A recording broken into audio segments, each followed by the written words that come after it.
Thank you for joining this morning. For those of you who joined after we started, this is being recorded, so you'll have an opportunity to see us all again when we do our follow-up email.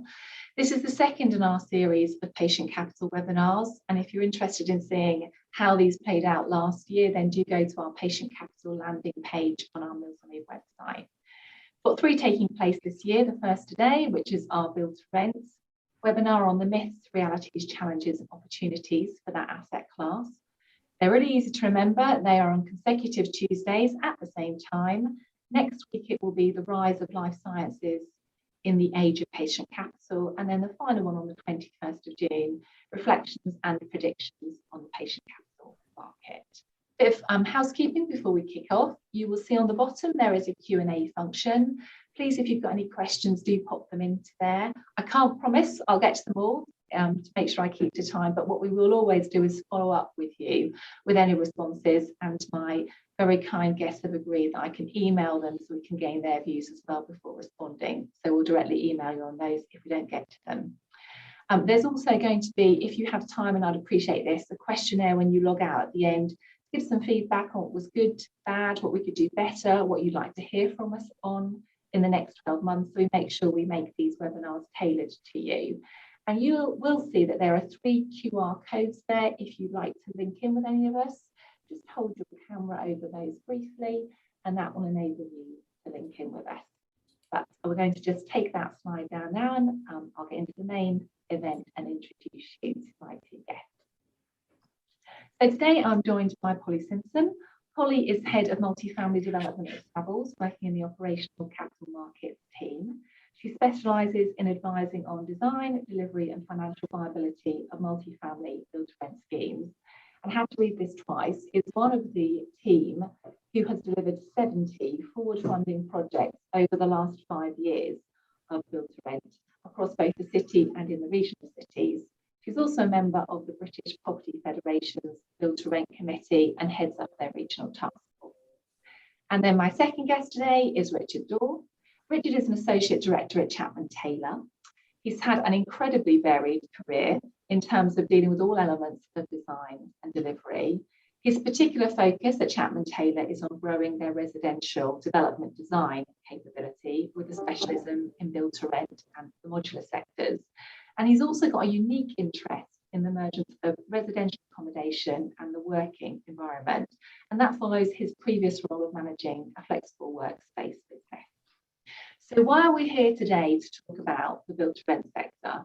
Well, arguably it has seen unrivaled growth in terms of the last 18 months, and it continues to grow at pace. The number of homes completed in the last year has been up by a fifth, from 63,000 to 73,000. These delivery is evenly spread against London and the regional cities. And we are seeing an increasing number, both in terms of completed developments, that's at roughly 140 units per scheme. Those under construction, that's jumped to 243 units per scheme. And in planning, the average is 308 units per scheme. And we'll hope to unpack some of the reasons why we're seeing that incredible growth in terms of this asset class. However, for balance, you have to be honest as to what the first quarter saw. And the first quarter of 2022 did see a small blip. And we saw 1,587 homes delivered compared to 4,591 in the same period last year. And there will be various reasons as to why that has happened, which again, we hope to touch on as part of the questions. But the picture remains that overall growth in terms of delivery is up 19% and construction is up 14%. And encouragingly, that is split 16% across the regions and 12% in London. So getting into our main questions, I'm going to come to Polly first, if I may. Now, Polly, I know you're a specialist in multifamily, but I'm going to take you a little bit off that and ask you what you're seeing in terms of the greatest growth between multifamily and single family delivery. So single family is definitely rapidly increased in interest from institutional capital over the course of the last, I'd say, 18 months, albeit that there were some early movers dating back long before that. And I think that has really given the comfort that institutions needed to move into that space, is seeing the operational efficiencies and the fact that this product does actually work. And that was a challenge that we were seeing in the multifamily area about 10 years ago, is encouraging people to really get invested and underwrite that in a competitive manner. What we saw over the course of the last 18 months was various different specialist funds and investors set up to only invest in single family assets, which has made that market incredibly competitive. Actually, the forward funding processes that we ran last year to secure investment had more respondents or more interest on the single family side than they did the multifamily side. And that might be because there are fewer opportunities, but I think also that just the weight of unspent capital targeting that sector really was driving a competitive process, which was great for me and the developers that I was acting for. Great.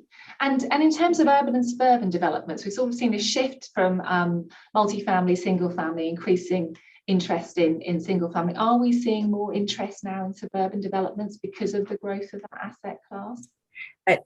Definitely, without a doubt, there are more single family units that are being delivered in the suburb areas, or more build to rent units being delivered in suburban areas than were previous to the last year or the last 24 months. And that isn't coupled with a wane in multifamily, though. The sector is still growing at the same time. So there's more than enough space and capacity for both product demand from tenants, but also institutional demand from a capital perspective to sustain growth in both multifamily and single family. And in terms of the multifamily, it was interesting to see that we're now seeing delivery both in London and the regions. Where are you seeing the most interest at the moment? Does it still remain in the capital, or is there an increasing level of interest in the regions? With all new sources of capital globally, the target is usually London at first, followed by Manchester, Birmingham and regional cities. Particularly now those regional cities have got assets under management with a couple of years worth of performance indicators and data that show us what's working and what's not in each of those specific locations. The problem with London right now is availability of product, and planning is going through a bit of a tricky period.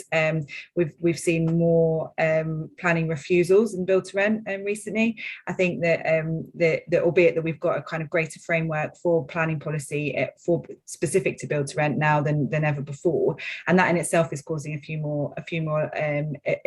raising a few questions at a local authority level, as we're seeing quite a lot of scepticism about build to rent and its role to play, particularly around affordable housing. But if we had consented sites in London, we could fund those, I think, much easier than in the regional areas. Notwithstanding that, though, there is a huge push to spend capital in this sector, and there are great schemes being delivered across the country, which is attracting just as much attention. And we're saying that you could fund these as long as they're coming forward, the funders are available. What impact has the hybrid working and the pandemic had on the demand for this product? I think in to some extent, yes, everything is fundable, but it needs for the right product and right location. So we aren't just able to put a non-build to rent asset in a location that's not suited to renters and fund that for competitive pricing. But specifically in relation to hybrid working, we've seen quite a return to work a bit faster than we were anticipating, or certainly build to rent investors, managers and operators were anticipating. But a lot was done to adapt the design of those assets during the pandemic. So we saw in specific locations where there was kind of an urban emphasis, we've got working from home, co-working areas, Zoom rooms being put in, conference rooms, but a greater emphasis on rooms that can be quite flexible. So it might be a party room in the evening, might be a co-working office space, but by day. Specifically, we saw in 2020, Bristol and Glasgow, for example, was really interesting, were the only two cities in the UK to sustain rental growth year on year, and they were capturing from a greater tenant pool because they were attracting people from London and from Edinburgh respectively, who were thinking that the new normal would never have them back in the office ever 5 days a week. So they were widening their pool of places that they would like to live, and saw some affordability and good value measures from that. I think that now, though, the design of build to rent is very much specific to each location. And what we've seen from 5 or 6 years of performance indicators from operational assets is that there certainly isn't a one size fits all, that build to rent of 300 units needs to include a co-working space and a cinema and a gym. It's definitely not that case, and that's what makes the sector interesting. I'd agree with that, definitely. And we touched on design there. And Richard, if I can bring you in terms of design, we talked about the pandemic and we was talking about some changes she had seen. What changes do you think tenants are asking for from this specific purpose-built accommodation in light of the pandemic, or indeed changes that we've seen move in the sector? It's interesting that Polly mentioned once that there's no one size fits all. I think that's absolutely true. I think as we return to some sort of normality, we've all sort of seen people that have really been struggling over the last few years or so. So I think mental health is at the top of the list for everyone now. We need to be designing buildings that suit both the physical and the virtual connectivity between people, and also the connectivity between people, tenants, the management company and the building. All three go together really. So as designers, we're looking to design in comfort and ease for the tenant, inclusion and community, and engagement and collaboration. And we need to do that from the outset of design now. We do that from first principles of design. So we're looking to work with developers and funders to weave into our designs the wellbeing agenda. And we're finding that operators are getting involved very much earlier now in the process. Polly mentioned earlier, the difficulties that some planning applications have had. And we're finding now that we need to go into a greater level of detail in terms of putting applications together that are fully informed within the BTR market, that actually are fully flexible and adaptable. Amenity spaces in particular need to be seen to be not providing for just now, but for in 10, 15 years time, and buildings need to be able to flex in and out of that. So in summary, I think that, the product is key, and we need to be designing for a particular product. That is definitely not the same for each location. So we need to be looking to work with the funders and the operators to get that particular product and the level right, and the level of customer service that all the tenants are looking for. So much higher level of collaboration earlier on is the message we're taking from this then? A level of collaboration, and also we are designers, but we can't design in isolation. So bringing in specialists, Polly mentioned gyms. A gym operator, we'll need to design that gym specifically for potentially another use in the future, if that size of gym needs to flex in and out of potentially studios or cinemas or other uses. And also I think BTR schemes have to have differentiators, because the market, I live close to Manchester, and the market here is very buoyant in terms of BTR, and the BTR schemes need to provide something that's different from the next one. So having something that's fresh, having a product that is that can be moulded to the contemporary environment, I think is key. Thank you. Now, you mentioned Manchester. One of my colleagues, who I'm sure will be listening today, they banned me from mentioning the levelling up agenda, but I'm going to do so, notwithstanding that. So, Polly, if I might come to you, many of the consultations I've seen and the discussions I've been present on rent, there is a lot of discussion around what impact the levelling up agenda may or may not have in terms of how it could be utilised by this use class. What are your own views on that? What impact could that have on this sector? I've been working in build to rent for almost 10 years now, and I'm hugely passionate about its role within our housing market, which at a fundamental principle level is deliver high quality housing in a location or product or a product to people which, for the most part, could never afford to buy in that same location. For that, they may be able to buy elsewhere but further out, or they may be able to buy somewhere else, but they're specifically choosing this kind of lifestyle and services in this product in this location. And I think that taking Manchester as a key example, there's a great spread of opportunity. There's a great spread of build to rent product in Manchester. There's those catering for all levels of affordability, and sometimes the really shiny prime premium assets take over in Manchester, and they're there and they're great. They operate very, very well, and they've met a specific target market as well. But there are the mid-market products there too, which are providing a different kind of quality of product to people that the Manchester market just didn't have previously, and they're offering long-term security of tenure, which, you know, buy-to-let landlords ruled the roost in regional city, well, everywhere, and still do to some extent in reality. And I'm really passionate that I think that the levelling up agenda can definitely be supported by the quality and delivery of build to rent, and that we can use this kind of insatiable demand of capital to facilitate the delivery of new housing.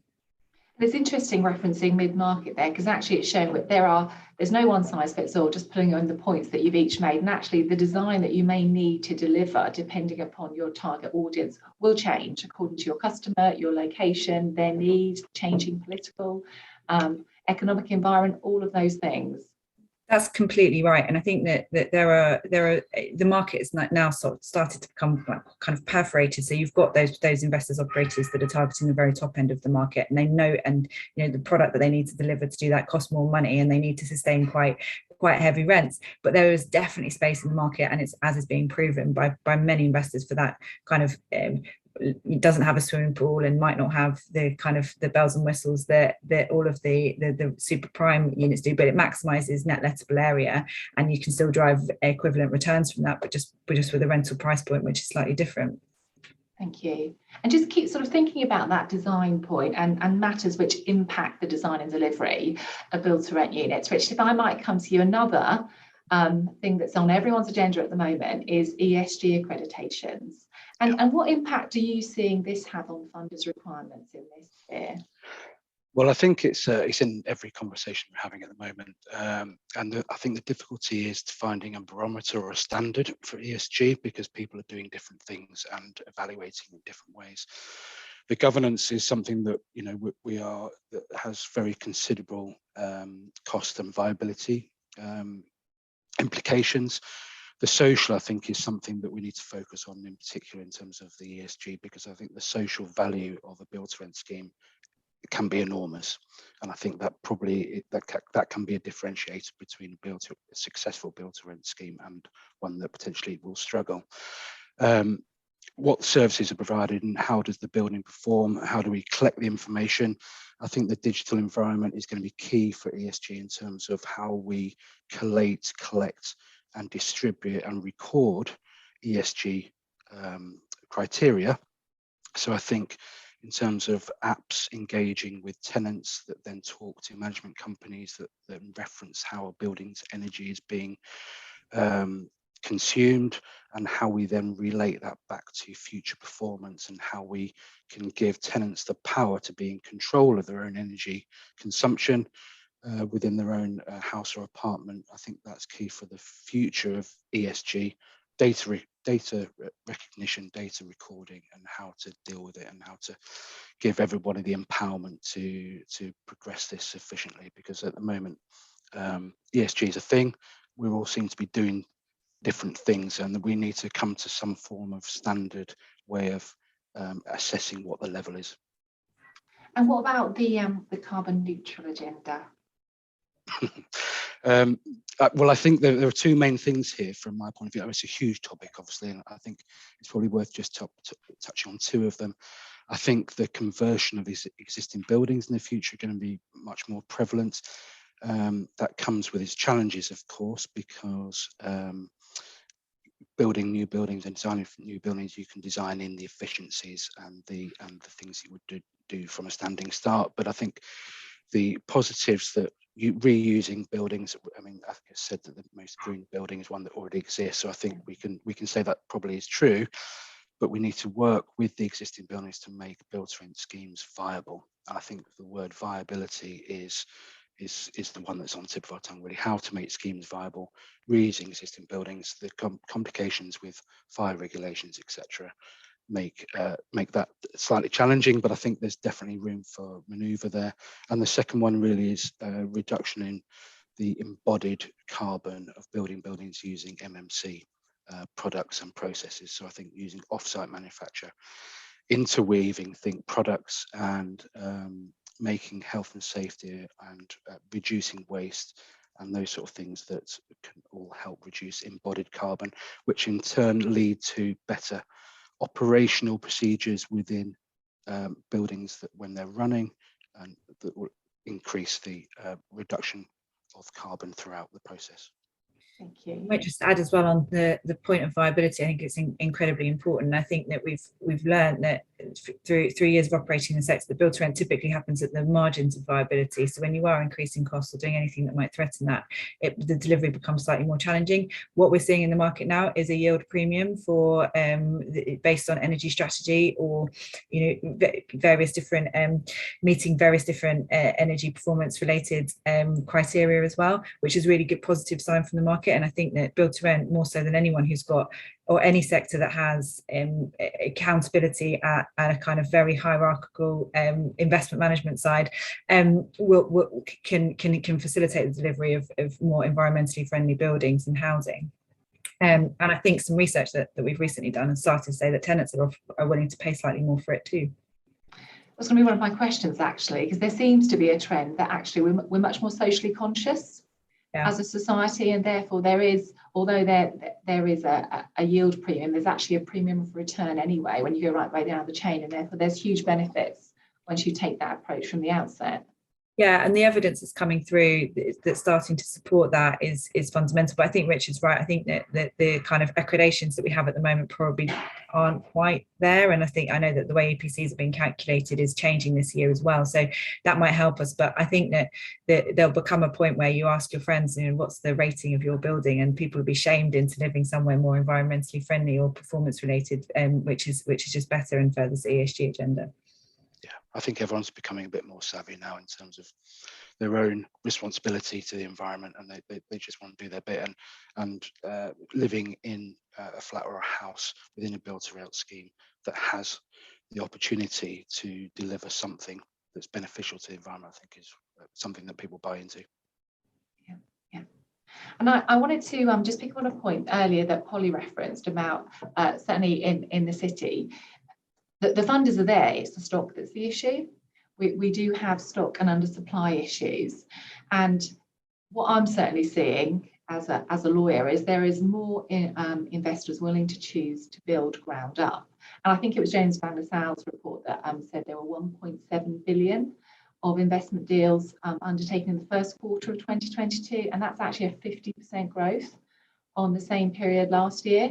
And my question, and probably this might be best for you, is do you think that trend is set to continue? Because that's a big bar, 50% growth in 12 months. Quarter on quarter, do I think there's 50% increase year on year? No, I don't think so. And there will definitely be more capital deployed. So last year was a record-breaking year. 4.3 billion was deployed in 2021, and that was split broadly 65-35 between forward funding and operational assets. So that was, and actually the first quarter of this year has seen 75% in favour of forward funding. We are on for a record-breaking year. We've marketed £1.5 billion worth of opportunities in forward funding alone in 2022.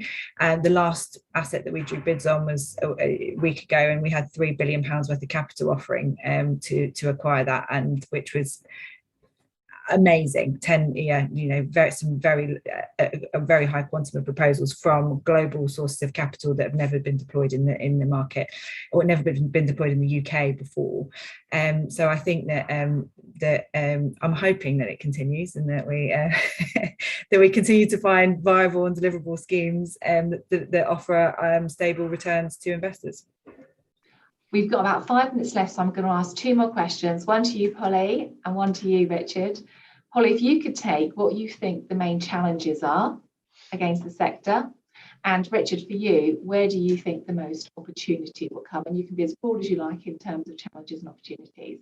So let's start with the challenges with you, Polly. The challenges of delivery of build to rent, I think that are probably the same at the moment as any sector, and that is the construction cost inflation and just general headwinds associated with inflation, and that's been bubbling away for some time. We've navigated Brexit, and now we have Russia, Ukraine, and impacting on supply chains as well. So, which is a definite challenge. It's been coupled though with rental growth and investors having to soften the yield. The market's moved and yields have come in, which has meant that we're still seeing delivery of assets. And thankfully, I don't think any of them so far that I'm aware of have fallen out of bed because of cost issues. However, it's a precarious point, I think, in the sector's evolution. Thank you. And Richard, opportunities. I think sometimes opportunities come from a place of difficulty, actually, and we're all seeing the sort of rise in material costs and construction costs in general, which I think could easily be a positive in terms of people exploring MMC further than they would have done normally. So I think we can see the rise of volumetric panelized pod, all types of MMC construction methodologies influencing the market in a way of reducing carbon and improving reducing construction time on site, reducing staffing and waste, etc. And I think also a lot of this is related to a lot of the sector is related to data collection, as I've mentioned before. And I think we're now in a period where the sector is going from coming into maturity now, so we do have data available. And I think for us to learn from each other, operators learning from each other, data sharing, I think will be key. And listening to the market, listening to funders in terms of the direction of travel moving forward. Thank you. Now we've got 3 minutes and I've got 2 questions. I'm going to try and sneak them in if I can before we close. So first question's come in from Charles. And the question is, one of the challenges for investors in build to rent is achieving decent yields compared to other asset classes. How do you see that panning out, and what is going to help yields achieve an attractive level when construction costs and land values continue to rise? It's probably one for you, Polly. Yeah, it's interesting because there is no doubt that the big movers and shakers in the industry are core institutional capital that are able to take low levels of returns in order to deliver the product, and we're actually seeing yields come in as in, so the product's getting a bit tighter. I think that actually, though, what we have seen from asset performance is that every build to rent asset that's been delivered into the market has been let up faster than anticipated at rents higher than underwritten. And so what day one funding yields might have been, or what parties thought when they were entering a project during the development stage, has actually been outperformed quite considerably. But in London right now, stabilised, that operational asset will trade for low 3s, and compared to some asset classes, that isn't necessarily an attractive return. But what we do have is a very risk averse sector. You've got a multi-let building with year-on-year rental growth, which you don't get in other sectors either. Stability. And we've got one more, and I'm afraid I think it's coming at you as well, Polly. This is from Eugene, and the question is, are you seeing the emergence of affordable build-to-rent project focused specifically on key workers? Very topical. They're definitely the discount market rental product, which allows institutions to not be an affordable housing provider and deliver kind of a low-level rental product to specific qualifying tenants, is definitely of interest. And I think that every institution would bite a developer's hand off for a product which is 100% that, providing it was well suited location and product wise. The challenge comes is that developers aren't able to build cheaper, so there would need to be some kind of grant to cross subsidize that, and that isn't necessarily readily available for 100% key worker product. So there is financial interest, but they're not paying more money for that product. And then there's and I'm sure that the local authorities would love it in principle, but it's balancing why someone would take a 20% reduction in income and still pay the same price is the challenge of delivery. Challenges. Thank you both. We are on time, just. So it just leaves me to say thank you for everyone who's been listening. We can't see you, but I'm hoping you've seen and heard us. Thank you very much to both of my guests. Hopefully you'll join us for our next two in the series. There'll be an email after this that comes round to all of you with the links so you can sign up to those, along with a recording of this event. If you haven't heard us once is not enough, you've got a second opportunity. And then lastly, as I mentioned at the outset, I would be grateful if you could spare a few moments more just to give us some feedback on our questionnaire. So many thanks.